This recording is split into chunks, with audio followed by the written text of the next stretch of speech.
Bom dia, eu me chamo Martin e esse daqui é o Walter White. Olá, Martin. E bem-vindos a mais um episódio de E aí, Professor? E o que nós vamos falar hoje, Walter?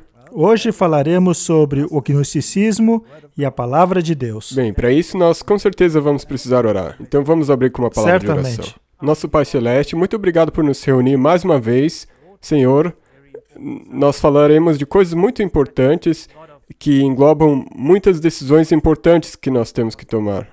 Nós pedimos que Tu ilumine nossas mentes e abençoe essa conversa. Em nome de Amém. Jesus, amém.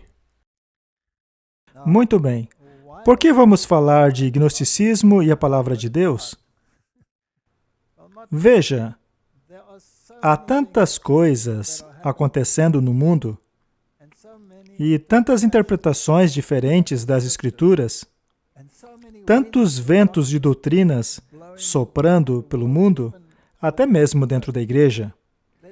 Então, se compreendemos os fundamentos corretamente, muitos desses problemas desapareceriam.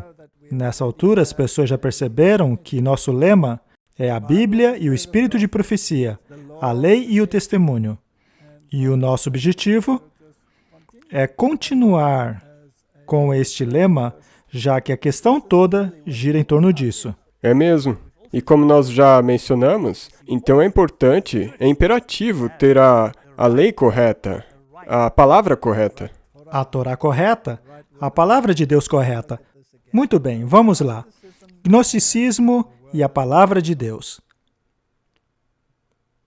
1 Timóteo, capítulo 6, versos 20 diz: Ó Timóteo, guarda o depósito que te foi confiado, tendo horror aos clamores vãos e profanos e às oposições da falsamente chamada ciência, ou seja, a palavra nozes. Esta é uma palavra bastante ampla. Ao verificarmos no dicionário qual o significado da palavra nozes, vemos o seguinte: conhecimento, que significa em geral inteligência, entendimento, o conhecimento geral da religião cristã, o conhecimento mais amplo, mais perfeito dessa religião, que pertence aos mais avançados. Isso é muito interessante. Temos essa hierarquia das pessoas que sabem mais e daquelas que sabem menos.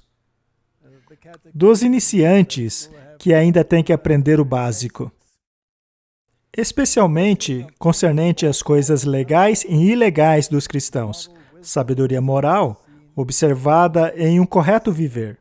Nós vimos que o catolicismo tem todo um conjunto de regras que são baseadas em seu conhecimento superior, das posições elevadas, como disse o Papa Bento, de onde eles supervisionam a todos, de forma que todos devem se prostrar diante de seu conhecimento superior. E aí é que entra o gnosticismo. Mas mais iluminados. Correto. E em muitas religiões tem-se dois níveis. Temos o esotérico e o exotérico.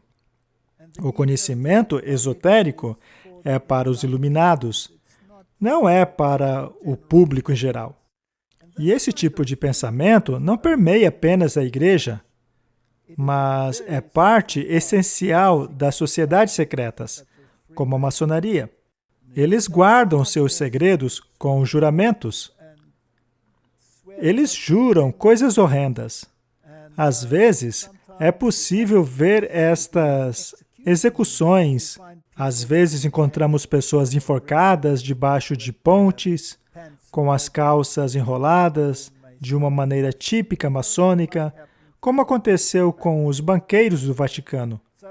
Então, esse tipo de pensamento tem um poder de penetração muito grande.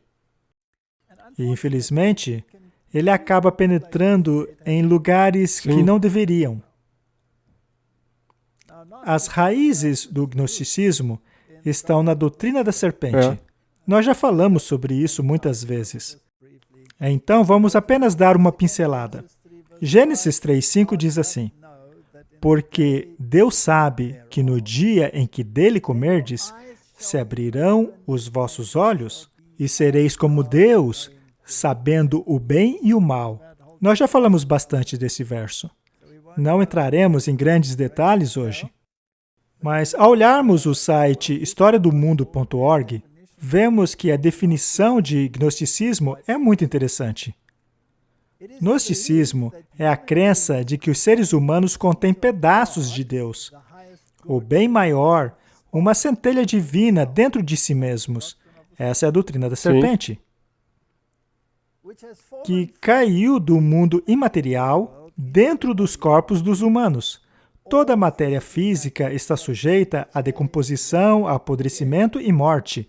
Estes corpos e o mundo material criados por um ser inferior são, portanto, maus, presos a um mundo material, mas ignorantes de suas condições. Os pedaços de Deus precisam de conhecimento, ou seja, nozes, para informá-los de seu verdadeiro status. Esse conhecimento deve vir de um mundo material externo, e o agente que o traz é o Salvador, o Redentor. Isto é uma inversão clássica, ou seja, aquele que te traz esse conhecimento, informando que você é divino, é aquele que aqui no início disse, vocês serão como Deus, assim que tiverem este conhecimento. Quando seus olhos tiverem sido abertos, quando tiverem este conhecimento superior, esotérico. Ele então continua dizendo, durante os 3 primeiros séculos, o cristianismo, não havia uma autoridade central, até após a conversão do imperador romano Constantino o Grande, em 312 d.C. Como todos sabemos, o chamado presente de Constantino para a Igreja Católica Romana foi a proclamação de que eles eram os guardiões supremos de todo o conhecimento e autoridade, que, como foi provado, é um documento falso. As comunidades cristãs ensinaram muitas visões diferentes. No 2º século depois de Cristo, alguns grupos, hoje conhecidos como cristãos gnósticos, alegam ter obtido acesso ao conhecimento secreto sobre a natureza do universo, a natureza de Cristo e sobre o que a sua aparência na Terra significou aos crentes. No meio do 2º século, depois de Cristo, um grupo de líderes cristãos, retroativamente chamados de pais da Igreja, como Justino, Irineu e Tertuliano, escreveram muitas coisas contra esses cristãos gnósticos. Esta batalha, portanto, tem sido travada já há muito tempo. E com Constantino, ele já tinha começado com Eusébio, para fazer ele escrever a Bíblia de acordo com essa filosofia gnóstica. Eusébio era um grande bajulador de Constantino, que também era estudante de Orígenes, e Orígenes era gnóstico. Como veremos adiante, Orígenes se aprofundou na filosofia grega, e isso não tem nada a ver com o cristianismo. Veja, se você crê ser um ser divino, você acredita na mesma coisa que Satanás. É por isso que é tão importante para o diabo propagar a ideia de que Cristo seria, na verdade, um ser gerado, ser uma criatura. Pois dessa forma, esse tipo de divindade pode ser atribuída a qualquer um, não é mesmo? Portanto, a sua guerra era contra Cristo. Então, não existe um início desta maneira de pensar. A Bíblia deixa muito claro em Gênesis capítulo 1. No princípio, Deus. A Bíblia, portanto, nos diz que há um Criador e uma criação. O gnosticismo procura gerar confusão nisso, pervertê-lo. E é por isso que a evolução se dá muito bem com o gnosticismo. Exato. Nem mesmo a evolução possui um início. Ela apresenta o Big Bang, mas o Big Bang veio de um outro Big Bang, que veio de um outro Big Bang, então não existe um início de verdade. E a maioria das religiões esotéricas do mundo possuem este conceito de ciclos, como a reencarnação, por exemplo. E todas essas coisas, todas possuem elementos do gnosticismo. A família Médici, que produziu papas que até mesmo Martinho Lutero precisou combater, eles também eram gnósticos. Então, quando Eusébio produziu uma Bíblia, ela tinha como objetivo servir como base ecumênica para unir toda a humanidade. Aparentemente, ele produziu algumas cópias. Algumas dessas cópias foram parar na Biblioteca do Vaticano. A mais famosa delas é o Codex Vaticano, que é provavelmente uma relíquia daquele documento que foi originalmente produzido por Eusébio. E como veremos posteriormente, Jerônimo produziu a versão latina, a Vulgata, e esta tornou-se a principal em Roma. Já a Vaticanus aparentemente se perdeu lá em meio à biblioteca, ficando lá por séculos, sendo curiosamente encontrada recentemente, para que pudesse ser utilizada mais uma vez. É um documento que possui muitas omissões. Por exemplo, não tinha a primeira parte de Gênesis, nem a última parte da Bíblia. Há muitas alterações. Ainda assim, essa cópia é a grande referência dos tradutores modernos de hoje. Ela foi encontrada bem a tempo para se fazer uma contrafação da Bíblia da Reforma. Mas falaremos sobre isso daqui a pouco. Dessa forma, Roma alega ter acesso aos documentos mais antigos, sobre os quais baseia a sua versão das Escrituras. Mas quando rastreamos isso, até o gnosticismo, encontramos muitas nuances e inserções naturezas gnósticas, e quando lemos o que o mundo oculto diz a respeito, por exemplo, a Blavatsky disse que as traduções modernas, baseadas nos textos de Westcott e Hort, poderiam ser escritas somente por um cabalista, ou seja, alguém com este conhecimento esotérico. E então ela explica que o reescrever, por mudar uma palavra ali, uma palavra lá, daria um significado totalmente diferente ao que as Escrituras realmente dizem, mas alinhado aos pensamentos gnósticos. Agora, este argumento sobre quem era o guardião dos manuscritos que deram origem às nossas Bíblias é uma discussão que tem ocorrido há séculos. E é lógico que Roma alega que foi ela que deu à humanidade as verdadeiras Escrituras. Mas será que é isto mesmo? Ou será que... Bem, não tem como ser assim. Por que então a Bíblia advertiria contra Roma o tempo todo se eles tivessem produzido a palavra? Exatamente, Martin. Há algo muito estranho em torno disso. Quando estudamos a respeito da origem dos manuscritos, vemos duas linhas. Temos a linha ocidental, como os manuscritos vaticanos, os cinéticos e outros mais, que são dessa linha, que, segundo eles, são os originais, ou que seriam próximos aos manuscritos originais. A outra linha é o vasto mundo de manuscritos oriundos da Igreja do Oriente, onde estava Inácio de Antioquia. Então, essas duas linhas de manuscritos são basicamente opostas uma à outra. Elas se contradizem em muitos lugares. A grande pergunta, então, é: qual das duas linhas devo seguir? O espírito de profecia é bastante claro ao dizer que a linha verdadeira veio por meio dos apóstolos, depois por meio da Igreja do Oriente, que, por sua vez, foi guardada pelos valdenses. É por isso que é importante lermos sobre a história dos valdenses. E também é uma história muito controversa. Muito controversa. Também devemos manter em mente que Roma é especialista em alterar a história. Com certeza.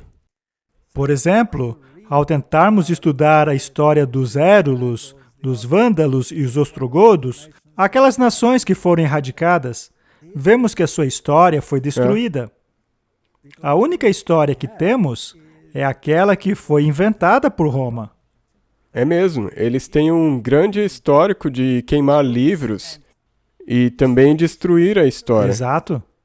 Agora, sempre que estudamos uma história que vem somente do lado deles, precisamos tomar cuidado e sermos muito criteriosos com aquilo que eles dizem, para ver se realmente há alguma verdade naquilo. Por exemplo, veja a história da Reforma Protestante. Veja como ela foi alterada, quantas enciclopédias foram reescritas. Precisamos, então, ter muito cuidado com isso. E talvez seria interessante notar que toda a história que eles reescrevem sempre é favorável a eles. Sempre é a favor de Roma e de seus manuscritos. Vamos então dar uma olhada nesta questão dos valdenses. Por muitos anos, a Igreja Católica ensinou que os valdenses tiveram seu início no século XII. Vejamos, por exemplo, esta citação de Os Irmãos de Maria, a história da Igreja Católica para paróquias e colégios católicos, 1915. Diz assim: a heresia dos valdenses tem início no século XII. Ela foi originada por Valdo, um rico mercador de Lyon. Muito bem. A Enciclopédia Católica também diz o seguinte: o verdadeiro fundador desta seita foi o rico mercador de Lyon, que em seus primeiros documentos era chamado de Valdez ou Valdo. Como eram principalmente recrutados dentre os círculos desprovidos de treinamento teológico, e que também careciam de educação em geral, é inevitável que o erro permeasse todos os seus ensinamentos e, como inevitável consequência, as autoridades eclesiásticas deveriam colocar um fim ao seu trabalho evangelístico. Estas são as citações arrogantes e descaradas dos escritos do catolicismo romano. Dentre os erros doutrinários que propagavam estava a negação do purgatório, das indulgências e das orações pelos mortos. Parece que somos hereges também, Martin. Neste caso, eu tenho um grande orgulho de ser herege, pois nenhuma dessas doutrinas é encontrada na Bíblia. Esta é a típica arrogância teológica de Roma. É, um tipo de arrogância como se eles tivessem um tipo de entendimento superior. É uma forma de gnosticismo. Exatamente. Essas pessoas alegam possuir conhecimento e treinamento teológico superior. Ora, se você precisa ter treinamento teológico para encontrar um purgatório na Bíblia, ou indulgências ou orações pelos mortos, você precisa ser um gênio da mentira, pois essas coisas não estão na Bíblia. É. Isso é típico da maneira como eles pensam. Uma vez que eles reescreveram a história desse jeito, é muito possível que as pessoas passem a acreditar nisso, sem ter o cuidado e o esforço de pesquisar para ver se é isso mesmo. Mesmo em nossas fileiras, este sentimento foi ecoado em um artigo da revista Ministry, na qual foi insinuado que as declarações feitas no livro Grande Conflito em relação aos valdenses estão incorretas. A verdade é que não foi insinuada, eles disseram isso mesmo. O artigo diz assim: documentos históricos mostram claramente que os valdenses não existiram por um período de 1000 anos, como diz Ellen White. Eles negaram o espírito de profecia. E descaradamente, não dá nem pra... Eles surgiram em 1170 e deixaram de existir em 1532. Veja como eles estão usando a versão do século XII. Quando se mesclaram a um outro grupo cristão. Assim, contrariando a alegação dela, não há registro histórico da guarda do sábado por parte dos valdenses. Seus próprios documentos referem-se claramente à adoração no domingo. Isso foi retirado da revista Ministry no ano 2000. Bem, se documentos como este circulam em meio aos nossos teólogos, isso compromete a veracidade do espírito de profecia. Mas o nosso lema é a lei e ao testemunho. E a partir desse ponto aqui é um caminho perigoso. Só pode piorar. Mas será que é realmente do jeito que o artigo diz? Este é um artigo de Pierre Alex, Observações sobre a História Eclesiástica das Antigas Igrejas de Piemont. Diz assim: Deus preservou a sua palavra no Vale de Piemont. Rainerus Sacco, um oficial da Inquisição, declarou o seguinte: os valdenses são o secto mais antigo de todos. Alguns dizem que eles são tão antigos quanto os tempos do Papa Silvestre, em 335 d.C., ou até mesmo no tempo dos apóstolos. Esta é uma fonte histórica que contradiz diretamente o que Roma diz. E aquilo que acabamos de ler na revista Ministry. Isso desbanca aquele argumento. Temos mais um aqui. Emílio Comba, História dos Valdenses na Itália e sua origem na Reforma. Eu já encontrei leigos que conheciam quase todo o Evangelho de Mateus e Lucas, especialmente os discursos de Nosso Senhor. Bastava alguém mencionar uma palavra e eles concluíam um verso de memória. Veja o outro exemplo. Desta vez é de um camponês austríaco. Eu vi e ouvi, disse o inquisitor que narra os fatos. Um camponês que sabia de cor todo o livro de Jó, palavra por palavra, e encontrei outros que conheciam perfeitamente o Novo Testamento. Martin, estes camponeses eram ignorantes? Sem educação. Sabiam mais do que o próprio teólogo. É como Tyndale disse ao Papa: um moleque que ara a terra conhece mais a Bíblia do que você e toda a sua turma juntos. Então, esse argumento que é tão usado hoje em dia, ele não é teólogo, ele não tem autoridade para comentar sobre tal assunto. Eles rechaçariam até mesmo Jesus. Exatamente, foi isso que aconteceu. É exatamente o que aconteceu.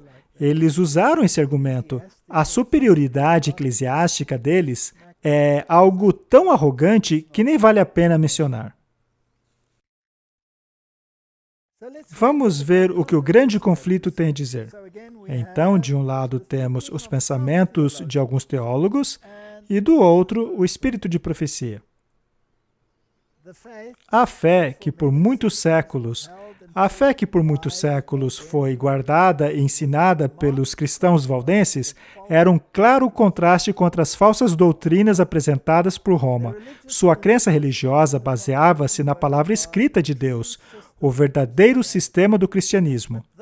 Mas aqueles humildes camponeses, em seus obscuros retiros, exilados do mundo e presos a labutas diárias de seus rebanhos e vinhas, não tinham chegado, eles próprios, à verdade que se opunha aos dogmas e heresias da igreja apóstata. Eles não haviam recebido aquela fé recentemente. Isso é importante. Exatamente. Não é que eles não inventaram isso. Sua crença religiosa foi herança de seus pais. Eles sustentavam a fé da igreja apostólica. A fé que uma vez foi entregue aos santos. Agora veja essa declaração. Era a igreja naquele lugar deserto que era a verdadeira igreja de Cristo, a guardiã dos tesouros da verdade que Deus comissionou ao seu povo para entregar ao mundo, e não aquela hierarquia orgulhosa entronada na maior capital do mundo. Muito bem, de acordo com esse texto, quem foram os verdadeiros guardiões da palavra de Deus? Os valdenses. Os valdenses. Então, temos aqui duas ideologias opostas. Hoje, se quisermos entrar em harmonia com o pensamento do mundo, corremos o risco de estar do lado errado deste assunto. Infelizmente. Então, você vai parecer como um bobo aos olhos do mundo. Mas, na verdade, você vai ter a verdade do seu lado, se você decidir se opor a isso. E o mesmo acontece com a teoria da evolução, não é? Ou você está de um lado, ou você está do outro. Bem, vimos que aquele artigo dizia que eles não guardavam o sábado, mas segundo os registros históricos, eles guardavam sim o sábado. É que algumas pessoas leem apenas o que elas querem, e não o que elas deveriam ler. Mais uma declaração. Na Lombardia, que era a principal residência dos hereges italianos, surgiu uma seita única. Eles tinham total aversão ao domínio e disciplina da Igreja Romana. Eles observavam a lei de Moisés em tudo, exceto nas ofertas e sacrifícios. Eles não apenas não comiam aquelas carnes proibidas pela lei de Moisés, como também celebravam o sábado judeu. Isso foi retirado do livro História Eclesiástica Antiga e Moderna. Portanto, existem sim fontes que dizem que eles guardavam o sábado. Sim, na verdade tem outras fontes mais velhas que essa. Tem 1.600 outras fontes. Existem várias. Depende apenas daquilo que você quer ler, daquilo que você quer defender, da sua mentalidade. Eu concluí, Martin, que ao nos apegarmos à Bíblia e ao espírito de profecia, nós com certeza estaremos no caminho certo. E muitas vezes, quando você decide se posicionar com a Bíblia e com o espírito de profecia, algumas vezes, dependendo de que versão você está usando da Bíblia, você vai ver que aqui tem algo não muito legal. Há discrepâncias. Sim. E daí você deveria ir e ver se está usando uma Bíblia baseada nos manuscritos corretos. Exato. Mas esta discussão vai continuar até o fim dos tempos. Mas se você se apega aos testemunhos e se enraiza na palavra de Deus, os dois precisam estar em harmonia. E se isso não acontece, você tem então a indicação. Este é uma citação de B.G. Wilkinson, Verdades Triunfantes. Os valdenses eram um povo tão leal à Bíblia que guardavam o sábado do sétimo dia como o santo dia de descanso por séculos. 2 séculos após o Papa Gregório, em 602 d.C., ter emitido a bula contra a comunidade dos guardadores de sábado na cidade de Roma. Ora, por que seria emitida uma bula contra os guardadores do sábado se ninguém guardava o sábado? Não faz o menor sentido. Portanto, a história tem 2 versões. Temos aqui mais uma citação do grande conflito. Os valdenses foram os primeiros de vários povos da Europa a obter a tradução das Escrituras Sagradas. Centenas de anos antes da Reforma, eles possuíam a Bíblia e manuscritos em sua língua natal. Martin, isso é impressionante. Eles possuíam a verdade inalterada, e isso tornou-os objeto de ódio e perseguição. Martin, sempre que defendemos a verdade inalterada, certamente seremos perseguidos. É uma promessa. É mesmo. Eles declararam a Igreja de Roma como apóstata Babilônia de Apocalipse e, com risco de perderem suas vidas, permaneciam firmes contra suas corrupções. Enquanto, sob pressão de uma longa perseguição, alguns abandonavam a fé, pouco a pouco abrindo mão de seus princípios distintivos, outros se apegavam firmes à verdade. Através de séculos de trevas e apostasia, foram os valdenses que negaram a supremacia de Roma, que rejeitaram a adoração de imagens, como idolatria, e guardaram o verdadeiro sábado. Sob as terríveis tempestades da oposição, eles guardaram a sua fé. Mesmo sendo feridos pela lança dos savoianos e queimados pelos feixes de Roma, eles permaneceram inamovíveis pela palavra de Deus e sua honra. Este conflito tem ocorrido desde o início e, de maneira alguma, está terminado. Não. O conflito ainda está acontecendo. E se infiltrou em todos os lugares. Sim. Agora, será que eles eram sempre fiéis? Segundo as citações, não. Alguns acabavam cedendo e abandonando as suas crenças fundamentais e iam após o mundo. E sim, mais tarde eles abandonavam o sábado, mas ainda podemos achar isso na história. Esta citação está em cartas e manuscritos. O que Satanás se propõe a fazer? Ele se propõe a mudar essa Bíblia. Estes seres caídos sabem tudo sobre o céu. Sabem que podem incitar sentimentos diferentes a respeito da Bíblia, de maneira a fazer com que ela seja revisada. Você verá que procurarão fazer revisões da Bíblia, mas cada um de nós deve permanecer inteligentemente a favor da palavra. Não podemos ser descuidados, mas devemos ter aquela simplicidade divina que é uma virtude para nós. Precisamos tê-la. Portanto, de novo, é fundamental que sejamos capazes de distinguir entre o genuíno e o espúrio.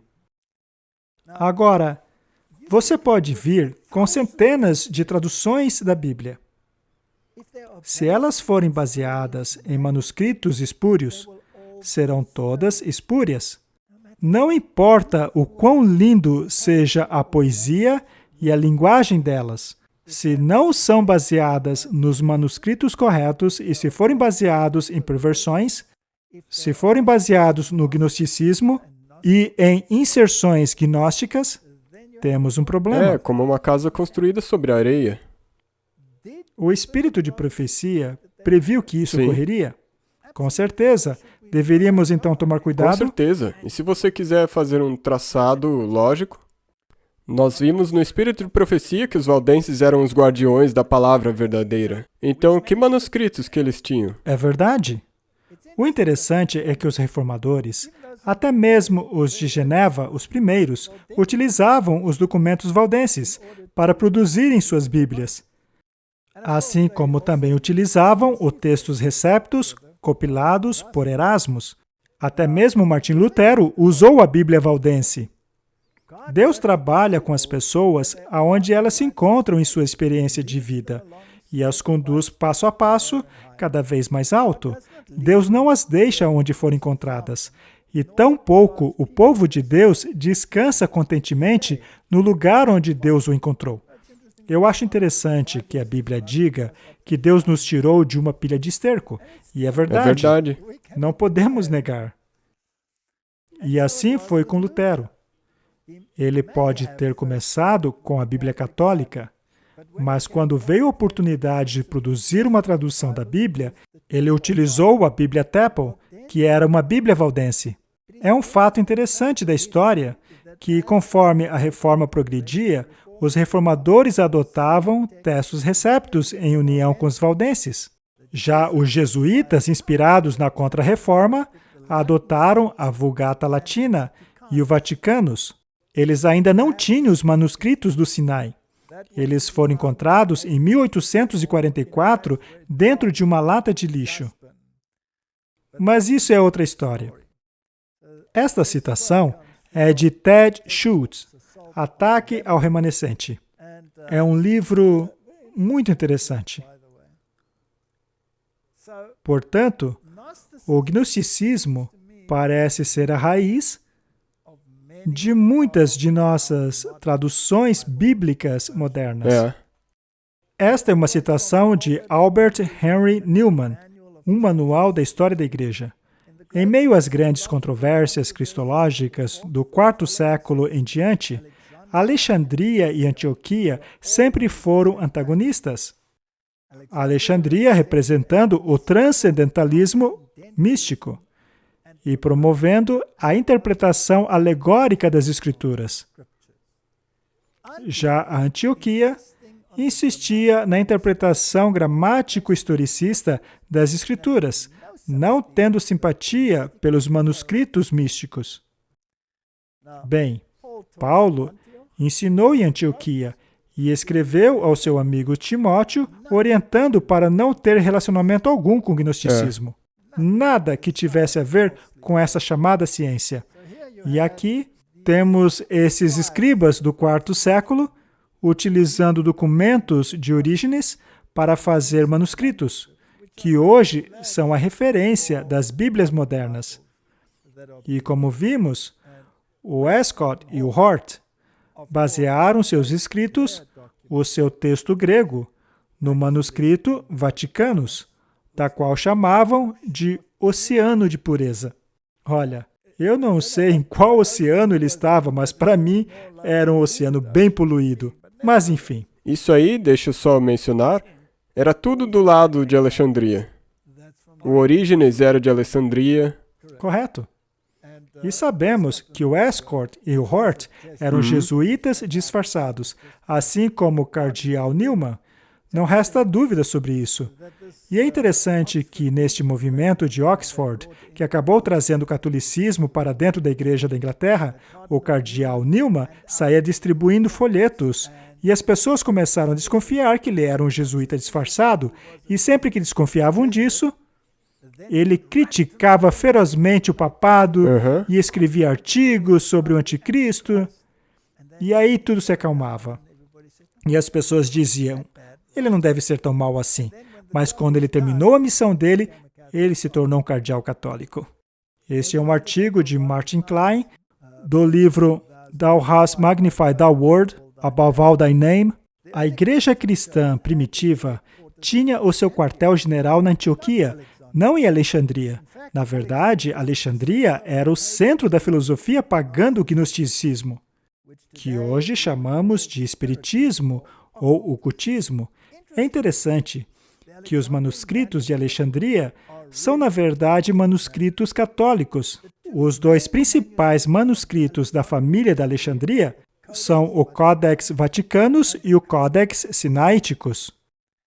O Vaticanus tem esse nome porque foi descoberto na Biblioteca de Vaticano em 1475, bem a tempo de contrapor a Reforma Protestante.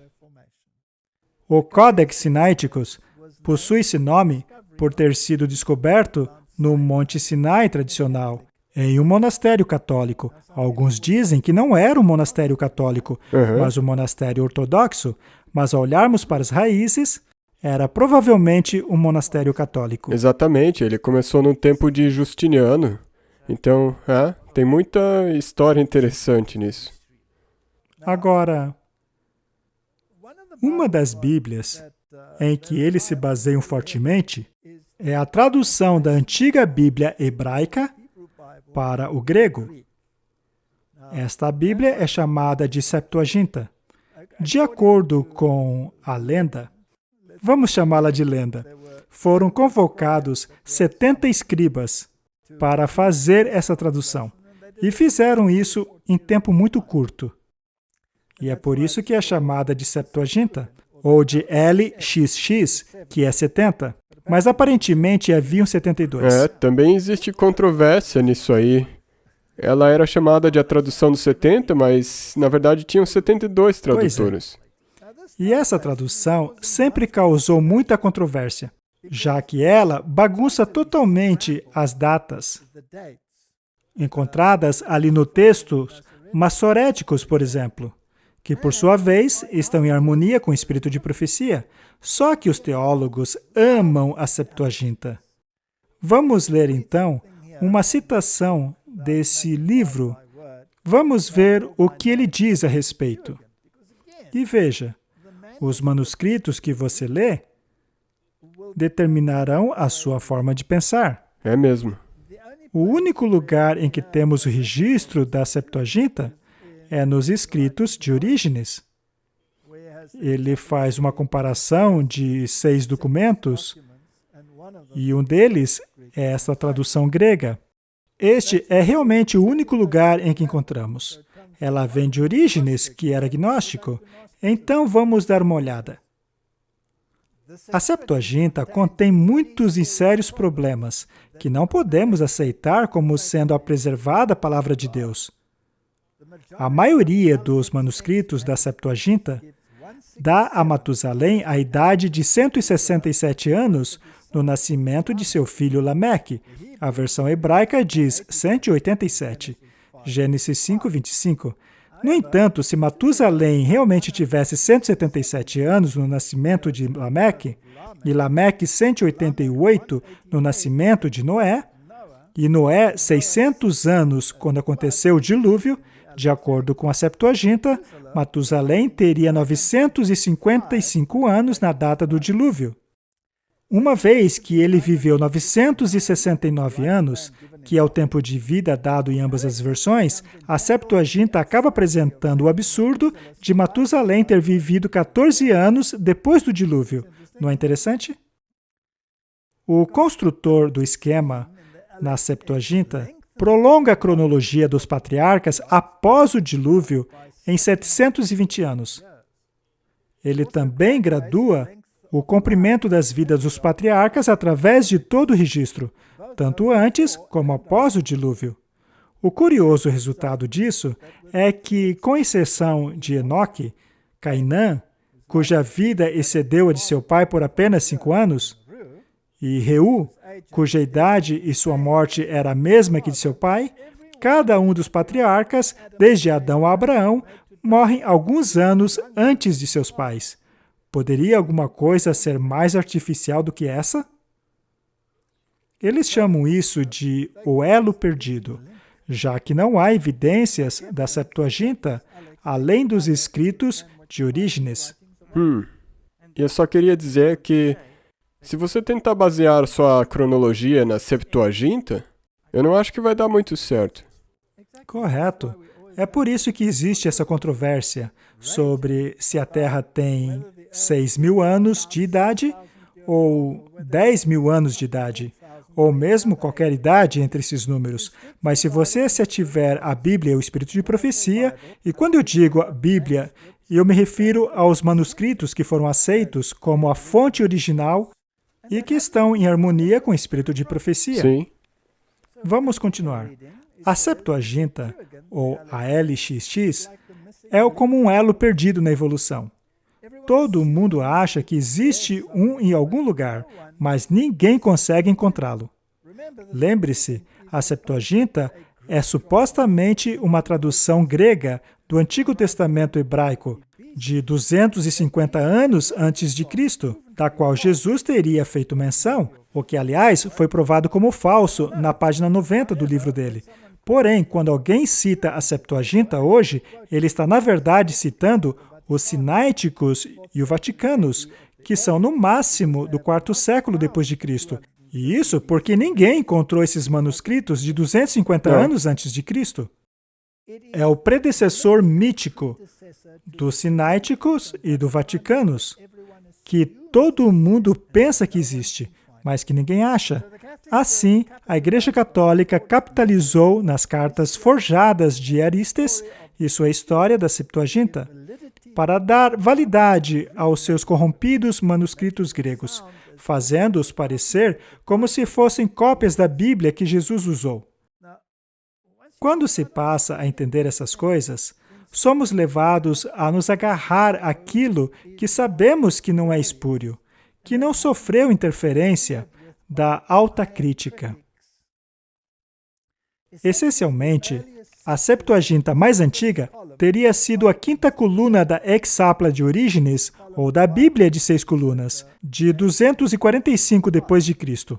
Os únicos manuscritos realmente significantes de antes de Cristo são os pergaminhos do Mar Morto, e eles certamente não são considerados cópias da Septuaginta. Na verdade, são do texto majoritário. Essa questão vai durar enquanto houverem pessoas acreditando que o criticismo textual pertence apenas a um grupo de elite. Exatamente. E que simples camponeses como os valdenses não têm o direito de se aventurar em teologia. Agora lemos no livro de Ted Schutz, Ataque aos Remanescentes. Em contraste à Bíblia pura e não adulterada dos valdenses, acadêmicos como Eudívios e Vigilantius não apenas rejeitaram a Vulgata Latina de Jerônimo, mas expuseram a predileção de Jerônimo pelo criticismo textual de Orígenes e Eusébio. Voltemos à fonte. Orígenes era agnóstico. Ele mudou muitos versos a fim de encaixá-los ao seu gnosticismo. Jesus tinha que ser rebaixado. Nós temos que ser exaltados. A centralidade de Cristo, a divindade de Cristo, tudo isso deve ser diminuído. Esta é a doutrina da serpente.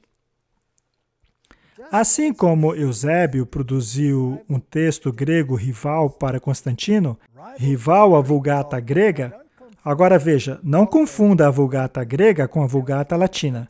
São manuscritos totalmente diferentes. A Vulgata grega vem da linha oriental. Ela vem de Antioquia, vem daquela região, que foi a base da primitiva Bíblia valdense. Assim, Jerônimo produziu a Vulgata latina, que era rival da antiga Bíblia latina valdense, que também era chamada de Vulgata. Vulgata significa na língua vulgar, na língua do povo. Jerônimo era um admirador de Eusébio, assim como Eusébio era de Orígenes. Podemos ver aí a conexão gnóstica.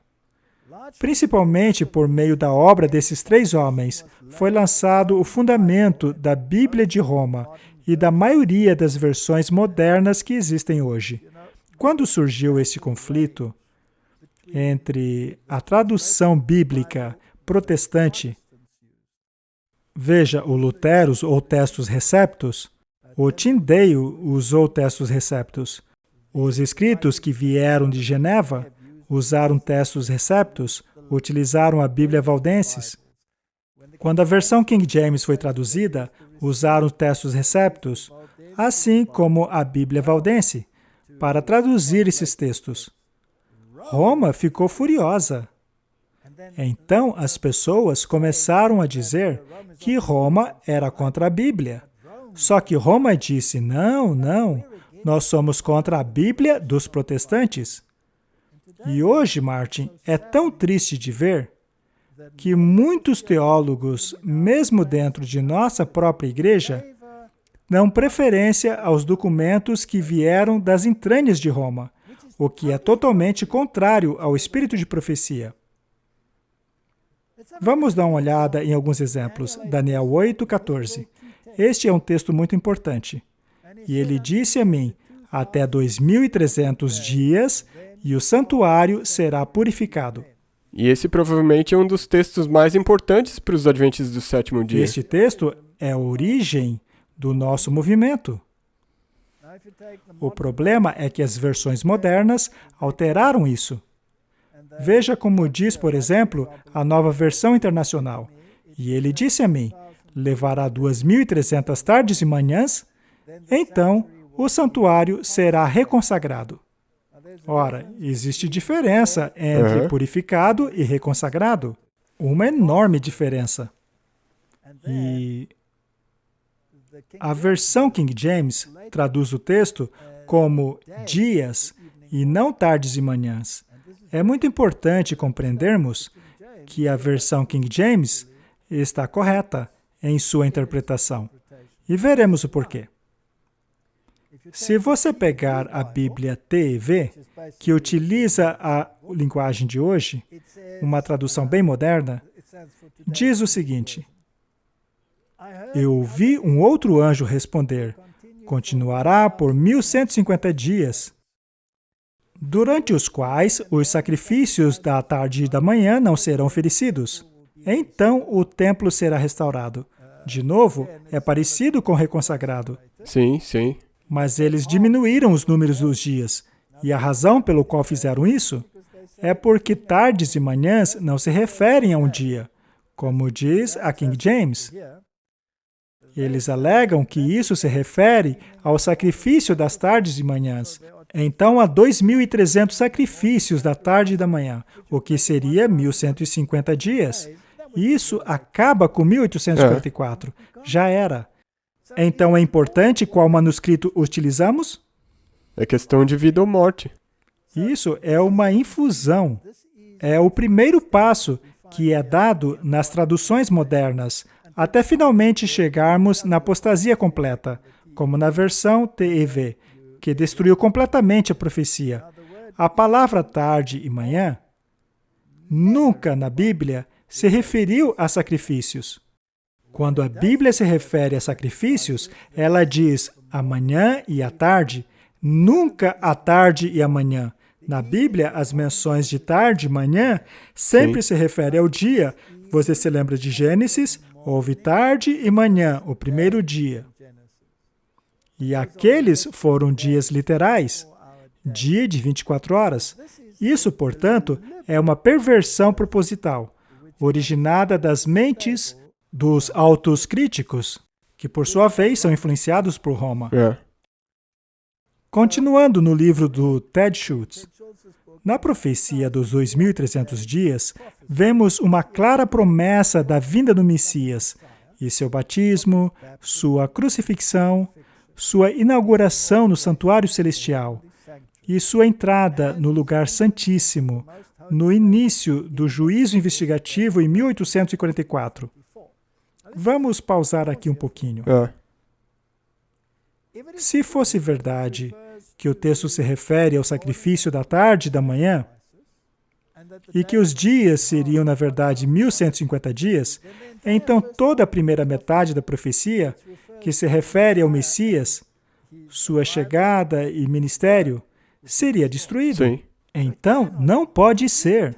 A evidência interna nos diz que não pode ser isto.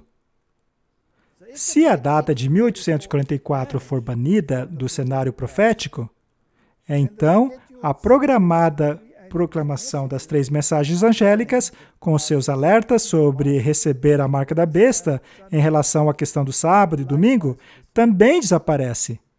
Nunca chegaríamos à data de 1844 utilizando as versões bíblicas modernas. Muitos acadêmicos modernistas alegam que os 2.300 dias de Daniel 8,14 são, na verdade, 1.150 dias, uma vez que 2.300 tardes e manhãs é uma referência aos sacrifícios da tarde e da manhã. No entanto, quando a Bíblia menciona sacrifícios, as palavras manhãs e tardes são utilizadas, e não tardes e manhãs, como Daniel capítulo 8. Temos aqui alguns exemplos. Esdras 3:3, ofertas queimadas, manhã e tarde. Está se referindo às ofertas. Segundo Crônicas 31:3, pelas ofertas queimadas da manhã e da tarde. Segundo Crônicas 2:4, as ofertas queimadas da manhã e da tarde. Números 28:4, um cordeiro será oferecido pela manhã e outro deve ser oferecido à tarde. Quando dias literais são mencionados, como os dias literais da criação em Gênesis capítulo 1, as palavras são: houve tarde e manhã o primeiro dia, Gênesis 1:5. Em nossos programas anteriores, eu fiz menção aos esforços de certos teólogos de acabar com a relevância do remanescente que se levantaria para pregar uma mensagem após 1844, que são as 3 mensagens angélicas. Esta é uma das maneiras como eles as atacam, mas não percebem que estão dando um tiro no pé, pois ao destruir a segunda metade da profecia, eles também destroem a parte messiânica da profecia. Portanto, a evidência interna da Bíblia diz que o nosso entendimento de 1844 é absolutamente correto. Qualquer contradição não apenas contradiz a evidência interna da Bíblia, mas contradiz o espírito de profecia. Portanto, à lei e ao testemunho, se não falarem de acordo com essa palavra, é porque não há luz neles. Temos aqui mais um verso interessante. Ele está em Hebreus 9:27. Como está ordenado aos homens morrerem uma vez, mas após isso, o julgamento. Agora veja o mesmo texto na Nova Versão Internacional em inglês. Assim como as pessoas estão destinadas a morrer uma vez e após isto encarar o julgamento, tem uma letra faltando ali, que é a letra O, que está em negrito aqui em cima, na versão King James. Você sabia que a Madame Blavatsky disse: na verdade, o Estcourt e o Hort disseram a mesma coisa. Segundo eles, a alteração de uma pequena palavra pode alterar o sentido da Bíblia. Não só de pão viverá o homem, mas de toda a palavra que procede da boca de Deus. Você sabia que o termo toda a palavra foi removido do Evangelho de Lucas? Ainda está lá no Evangelho de Mateus, e é uma citação do Antigo Testamento. Mas alguns dizem, qual o problema se sumiu em Lucas? Ainda está lá em Mateus. Mas a Bíblia diz claramente que por 2 ou 3 testemunhas, toda a palavra será estabelecida. Se você remover a segunda testemunha no Novo Testamento, então temos um problema. E é feito de maneira muito esperta. É verdade. Por que remover justo essa palavra? Agora, vamos ler cuidadosamente o que eles mesmos dizem. Por que será que eles removeram a letra O? Vamos perguntar a eles. Kenan Farrar era um membro do Clube do Apóstolo. Isto era uma sociedade secreta, das quais também eram membros Westcott e Hort. Segundo eles, essa omissão foi proposital. Ele disse assim, a omissão daquele pequeno artigo não autorizado, da versão autorizada pelos revisores, está a doutrina da existência do estado intermediário. Ou seja, introduziram um purgatório Sim. aí. Fizeram isso apenas tirando a letra O. Não são espertos, são traiçoeiros. Soa como o adversário. Exatamente. E foi de propósito. Não foi sem querer. Martin, você se sentiria confortável em confiar em documentos que possuem tantas omissões propositais? Não mesmo. Não com a minha vida eterna dependendo disso. Não é a própria Bíblia que alerta que aqueles que alterarem a palavra de Deus enfrentarão graves consequências? Hebreus 1, versos 3. Mais um texto interessante.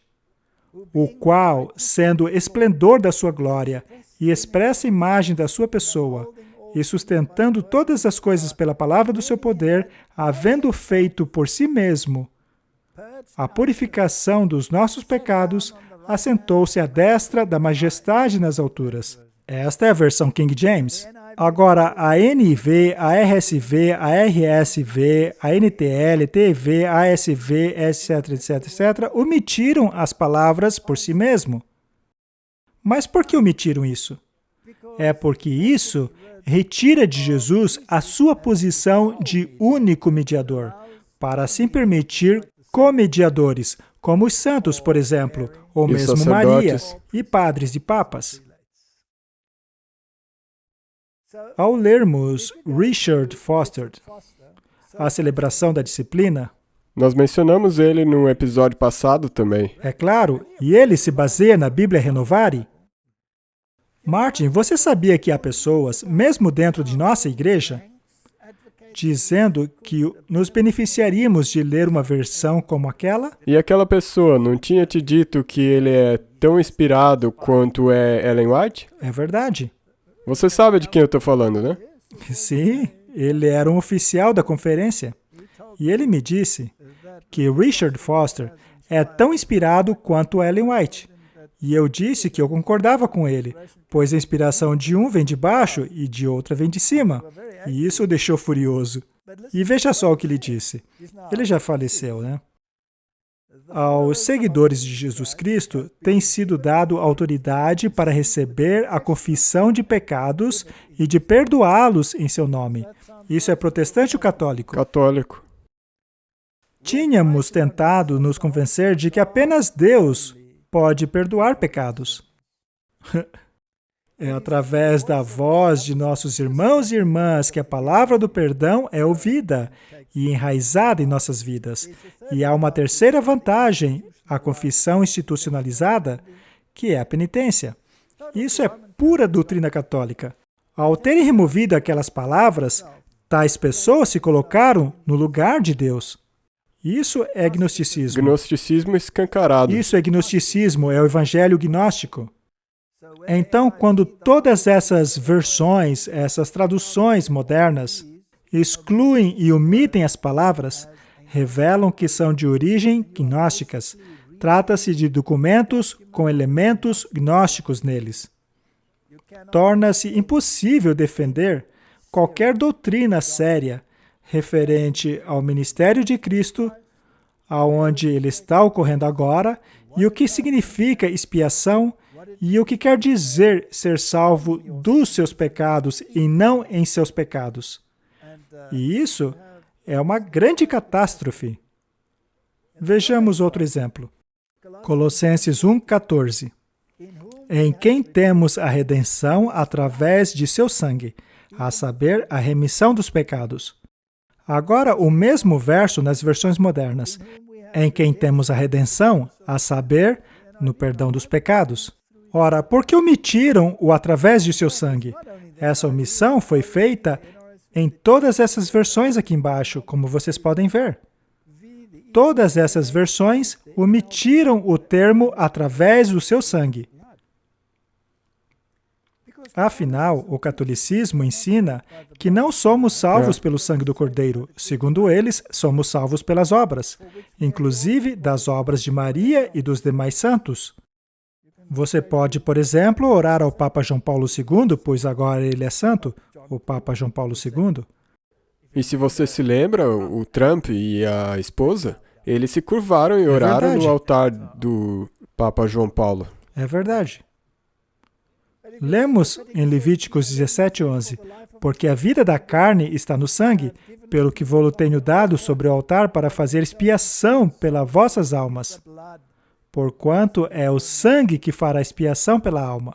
O fato de Roma querer um evangelho invertido não lhe dá o direito de querer colocar isso na Bíblia. Portanto, é importante quais manuscritos utilizamos? Com certeza, é importante. Você acaba dando com a cara no muro muito rápido se você estiver usando um manuscrito corrupto. Por diversas vezes eu passei por problemas por conta deste assunto. Eu te contei no episódio passado que esta foi uma das razões pelas quais eu fui banido da Alemanha. Acontece que existem muitíssimos livros escritos sobre esse assunto. Eu tenho uma prateleira só para eles em minha casa. E Martin, eu li todos eles, cada um deles. E eu também li os contra-argumentos, para ouvir os dois lados. E eu não consigo entender como os nossos teólogos, ou ao menos alguns deles, podem ser tão facilmente enganados pela alta crítica e por outras explicações, a ponto de confiarem nestes manuscritos romanos, ou vaticanos, os siniáticos e outros documentos corrompidos. Manuscritos estes que têm como objetivo destruir o protestantismo e o movimento adventista. Exatamente. Não daria nem para confirmar alguma das nossas crenças fundamentais se usarmos essas traduções modernas. Correto? Esta é uma questão muito séria. Eles podem argumentar o quanto quiserem, mas a lógica simples nos mostra que a fonte do manuscrito é aquela que, para começar, causa todo o problema. Alguém pode vir com milhares de traduções baseadas em documentos espúrios e dizer, isto aqui é a palavra de Deus, mas não é assim. Não pode contradizer o resto da Bíblia. E o espírito de profecia. Exato. Lemos em Patriarcas e Profetas. Por meio da obediência, o povo deve dar evidência de sua fé. Assim, todos que serão salvos pelos méritos do sangue de Cristo deveriam perceber que eles mesmos têm algo a fazer para assegurar a sua salvação. Somos salvos pelos méritos do sangue de Cristo. Isto é o fundamento da salvação. Enquanto é apenas Cristo que pode nos redimir de nossa penalidade da transgressão, devemos nos volver do pecado para a obediência. Sabe, esta doutrina de que é impossível obedecer torna todo o evangelho obsoleto. Jesus disse, vai e não peques mais. Mas alguns entendem que ele disse, vai e continue pecando. Contanto que você sinta tristeza, está tudo bem. Não. Mas isso não faz sentido. O homem é salvo pela fé, não pelas obras. Ainda assim, a sua fé deve ser mostrada pelas obras. Deus deu o seu Filho para morrer como propiciação pelo pecado. E ele manifestou a luz da verdade, o caminho da vida, concedeu oportunidades, ordenanças e privilégios. E agora o homem deve cooperar com esses instrumentos de salvação. Deve apreciar e usar os auxílios que Deus proveu, crer e obedecer a todas as reivindicações divinas, à lei e ao testemunho. Temos outro verso muito interessante. Daniel 7, 22. E ele diz assim: até que veio o ancião de dias, e o julgamento foi dado aos santos do Altíssimo. E chegou o tempo em que os santos possuíram o reino. Diz assim na versão King James. Martin, isso está em harmonia absoluta com a evidência interna da Bíblia e com o espírito de profecia. Já as novas traduções traduzem da seguinte maneira. Vamos ver. Até que o ancião de dias veio e o juízo foi feito a favor dos santos do Altíssimo, e chegou a hora dos santos tomarem a posse do reino. Há uma grande diferença entre a favor dos santos do Altíssimo e o julgamento ser dado aos santos do Altíssimo. Já uma outra versão moderna diz: até que o ancião de dias veio e pronunciou julgamento a favor do povo santo do Altíssimo. Soa como Coré, não? E chegou o tempo em que eles possuíram o reino. Temos aqui duas traduções modernas, que traduzem de maneiras diferentes da King James.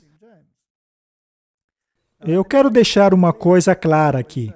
Algumas pessoas podem dizer que eu só aceito a King James, mas não é bem assim. A questão é que eu aceito apenas o Textus Receptus no que se refere ao Novo Testamento, pois o Textus Receptus foi traduzido a muitas línguas diferentes. Mas, infelizmente, também existem traduções como a nova King James, que é baseada no texto recebido. E que, neste texto específico, acaba seguindo os manuscritos de Roma. Por que isto é importante, Martin? Veja só. O espírito de profecia alinha este texto com aquilo que lemos no livro de Apocalipse, o qual diz que quando Cristo vier, os livros serão abertos para que os santos possam verificá-los. Não sabeis vós que os santos julgarão o mundo? Então ela aplica isso ao fim do mundo.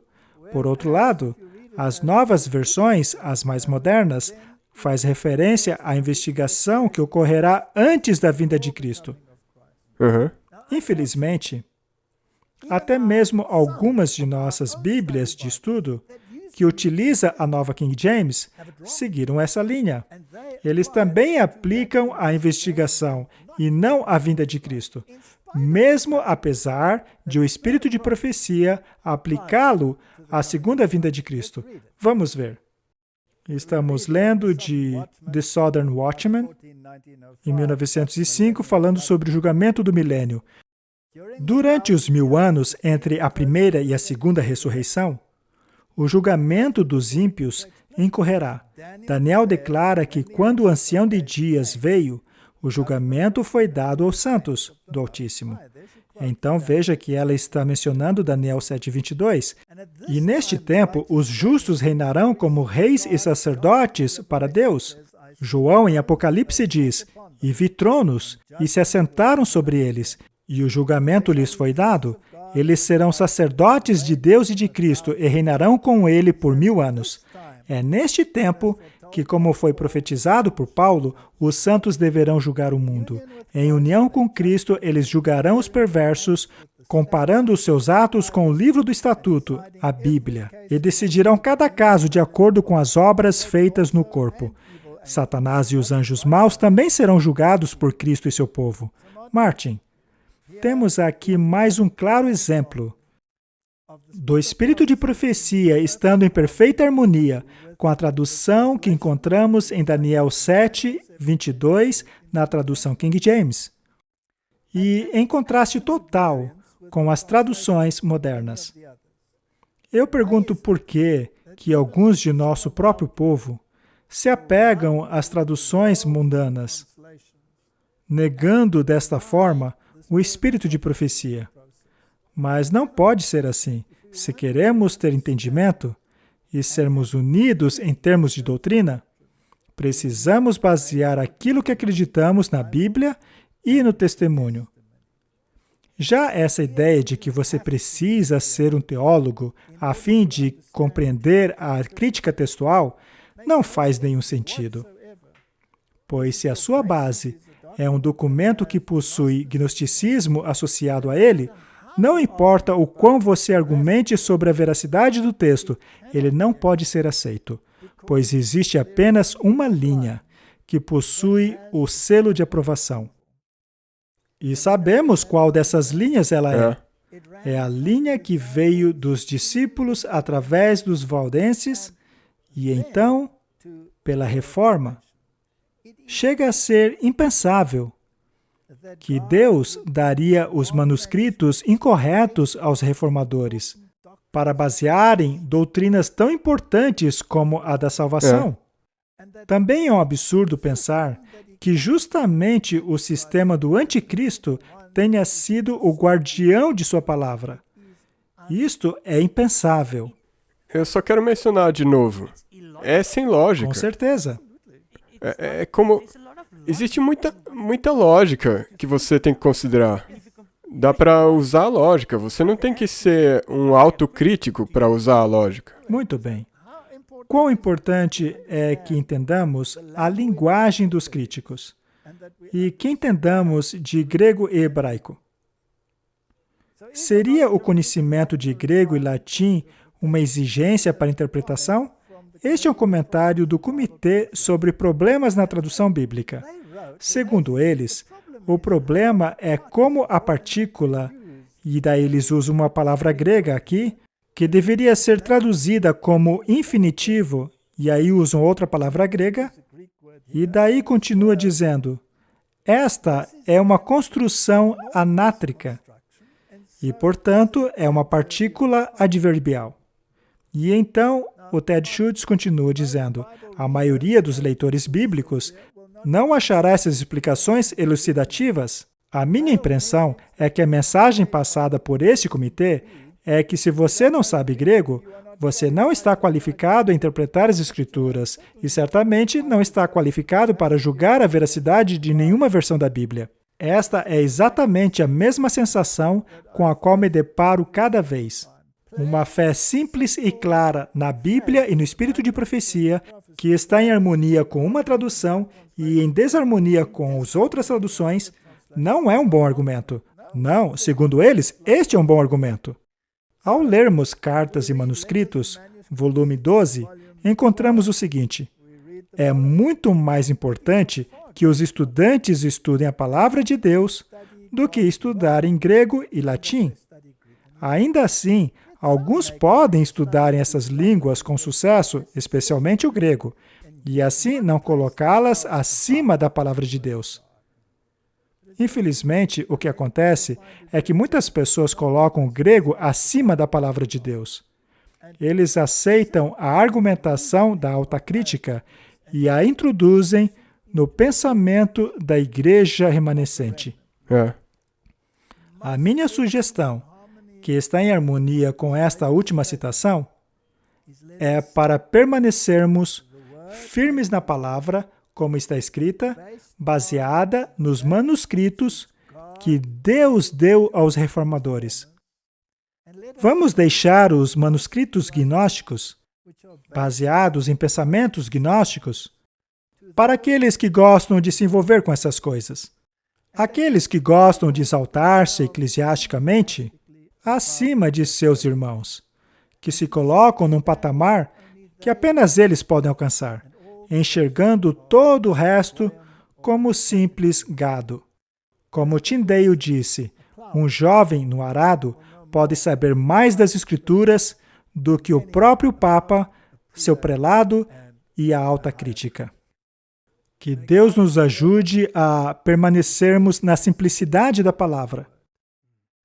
É essencial que nós nos unamos em relação a este assunto. Sim, porque o tempo é curto. Sim? Nós temos que tirar isso do caminho, para que nós possamos começar o autoclamor.